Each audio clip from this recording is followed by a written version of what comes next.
When you're buying or selling a property, the lender, if there's an associated lender, unless you're paying cash, the lender most likely would want to get an appraisal. And the appraiser comes to verify the property, verify the address, compare the address with similar properties in the area, or compared to the cost of building if you're doing a new build.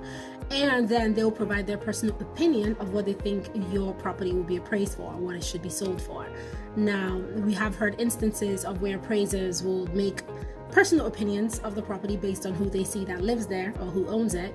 I'm not saying that's what happened in my case, but I'm saying that in a situation where you get an appraisal that you don't believe is valid, but this is where working with a realtor is beneficial for you. And I know that NAR settlements, buyers may not want to work with realtors, but this is one of those things you're probably going to have to figure out on your own if you're not working with a realtor. Because looking at the appraisal, and in my case specifically, it was an investment property, and the numbers that were used, the properties that were used for comparison, were not necessarily accurate. They had to be within a certain distance of the property, and they had to have sold within a certain time frame.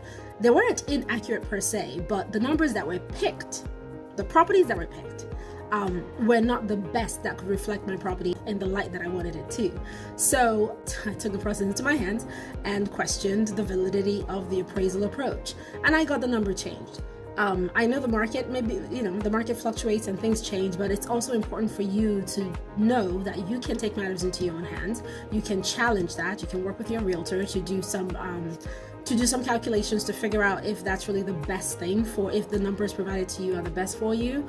And I know with the NAR settlements, some buyers may choose not to work with a realtor because everyone can go online and buy a property if they want to. These are some of those things that you might miss out on, because a realtor not only helps with finding the property, but it's also reviewing your inspections, your appraisals, cleaning, things that you depend on if you're selling or buying, but things that you want to negotiate and work through.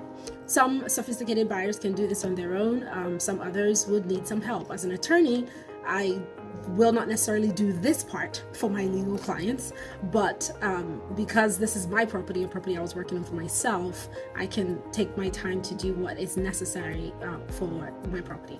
But as you're watching, definitely know, one, you can challenge appraisals. Of course, don't just go challenging everything willy-nilly, but if you can see that the numbers do not make sense, you do have the capacity and the ability and the option to question exactly what was calculated and how it was done.